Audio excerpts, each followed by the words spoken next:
What is up, guys? It's Tom here and welcome to all the latest Liverpool transfer news. In this video I compiled all the latest news: Virgil van Dijk, Mohamed Salah, Naby Keita, Alexander Lacazette. If you want to hear all about this, make sure to watch the video until the end and let me know in the comments below what is your transfer target wish list. So the transfer of Virgil van Dijk is getting closer, but basically Southampton started a bidding war between Liverpool, Chelsea and Manchester City, and they want to get the price up even higher than 50 million. There are talks of as high as 70 million for Virgil van Dijk, which in my opinion is too much. He's not worth 70 million. 50 million in today's market, when John Stones went for 50 million to Man City, and I consider Van Dijk a better defender, is probably right. The problem with this transfer is that, even though Virgil van Dijk wants to play for Jurgen Klopp, he is very eager to come to Liverpool, apparently according to the reports. We offered him a very high wage of 180k, and if you consider that Coutinho is on 150k per week, Virgil van Dijk could become Liverpool's highest paid player. But Liverpool, in the last minute, there are some reports coming out that the owners wanted to restructure the wage deal. Instead of offering 180k for Virgil van Dijk, which Man City matched, by the way, so Man City offering 180k, Liverpool wanted to offer a base of 130k and plus 50k in bonuses and add-ons, which could be triggered throughout the season if certain requirements are met. Virgil van Dijk's agent made it clear to Liverpool that he wasn't happy about this. So let me know, guys, what do you think about this? I think FSG should bite the bullet and just pay the money that Van Dijk wants, because, it's massive that Liverpool get a really awesome centre-back in. Our defense could be so much better with Van Dijk.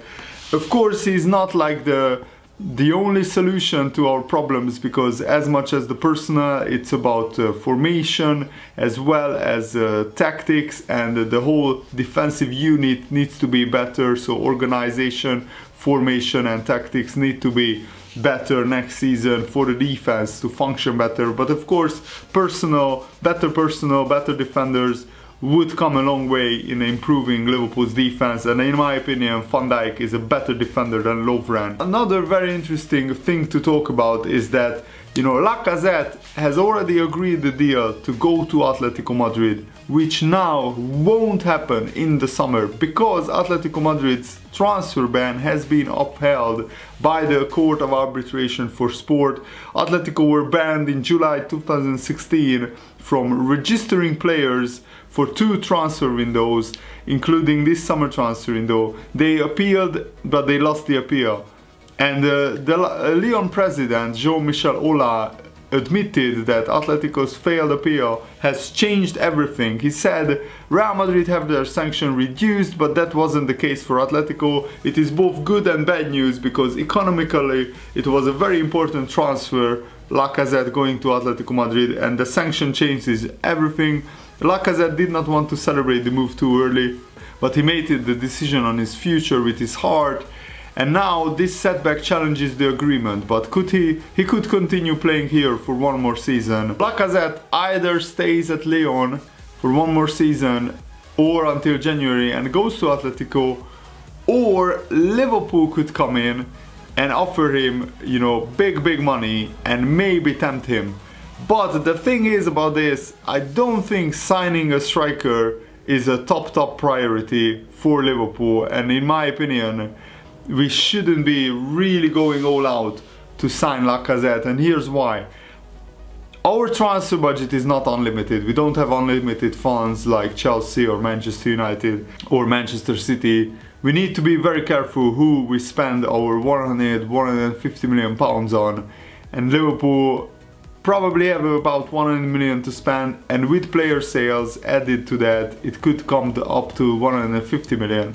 But if we sign Van Dijk for something like 50 million, we are very close to signing Mohamed Salah for something like 35 million, and Naby Keita cost another 40 to 50 million, and that's only 3 players, and we haven't even talked about a new left back, and yeah, I think that's it. So Liverpool, on top of these 4 players, just cannot afford to sign Lacazette, and we might not really need him, to be honest.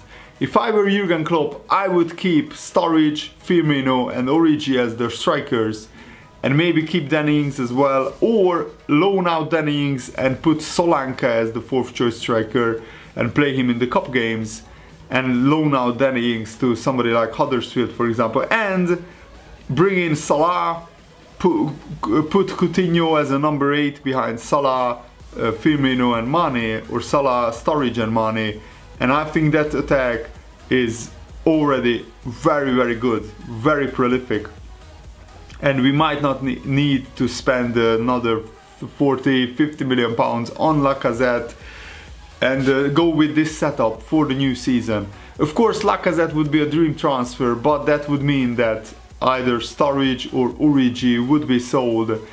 And to be honest, I want to give Origi one more season, and I want to keep Sturridge because, you know, Sturridge is as good a finisher when fit as Lacazette, and who knows, maybe Sturridge will have a season where he can stay fit for at least like 3/4 of the season, and that could save Liverpool 40 to 50 million pounds. So let me know, what do you think about this?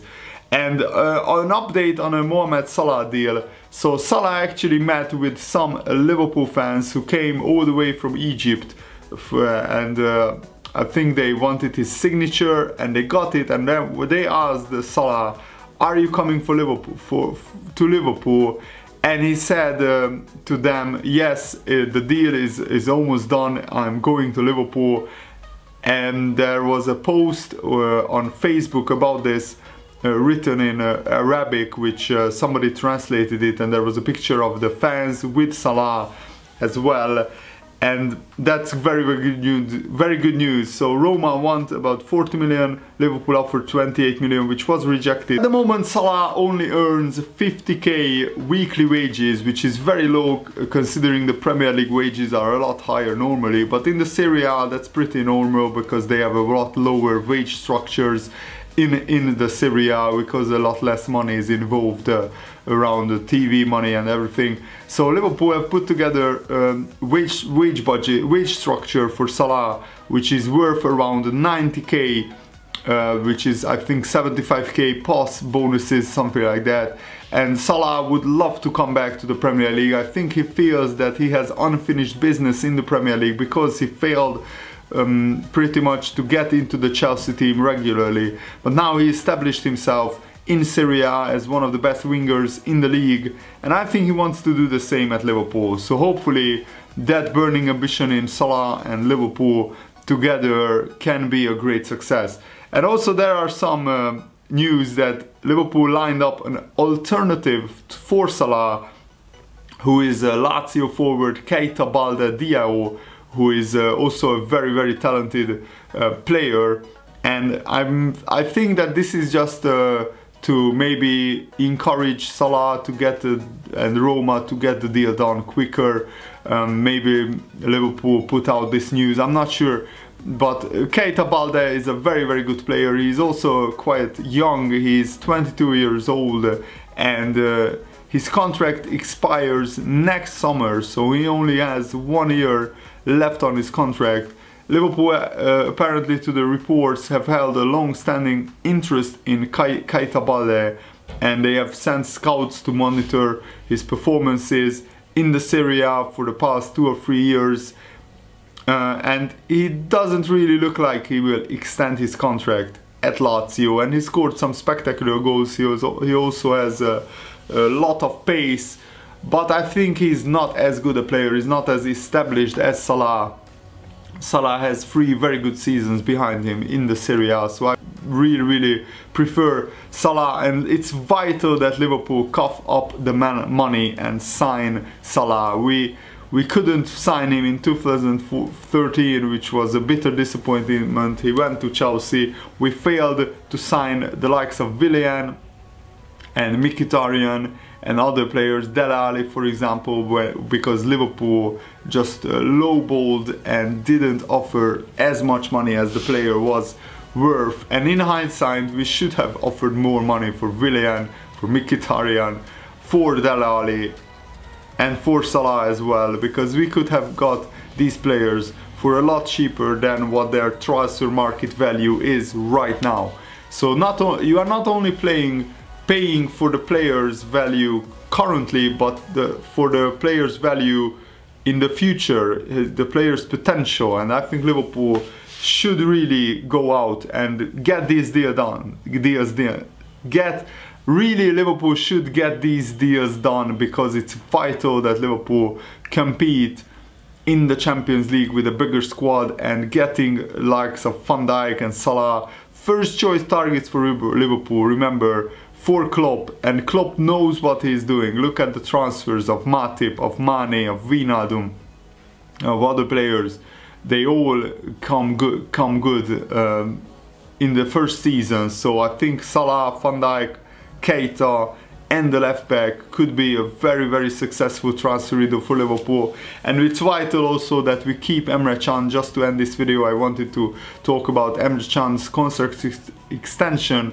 They are in talks with Klopp and Liverpool, but Emre Can only has 1 year left on his contract. So if we can't extend his contract, we have to sell him now if we want to get money for him. And Emre Can is one of the most talented young midfielders, box-to-box midfielders in the world, so I don't want to lose Emre Can at all. Klopp said last month, it's no secret how much I like Emre Can. He likes the club, we are in talks, there is no pressure, all is good, I'm quite positive, keeping good players makes sense, and Emre is a good player. But Emre Can has, quite a lot of suitors, especially Juventus, who are looking at his contract his situation. Italian journalist Di Marzio claims that Juventus are keen to capitalize on the uncertainty around Emre Can's contract situation. So Jurgen Klopp, sign him up, please. Mamadou Sakho might not stay at Crystal Palace. Remember that he was on loan for their half a season. He got injured towards the end of the season, and Crystal Palace wanted to sign him, but Liverpool wants £30 million for Mamadou Sakho. I'm not sure there will be a club who will pay that for Sakho. Maybe 20 to 25 million could be more realistic. Steve Parish Chairman said, I think this is going to be a very difficult one for us to do. I think Liverpool want a big number for him. That this is a tough one to make happen on a permanent basis. We need to look at the budgets and be realistic. Sakho wants to stay at Crystal Palace. That's apparent because he stayed at Crystal Palace even after he got injured, doing his rehabilitation.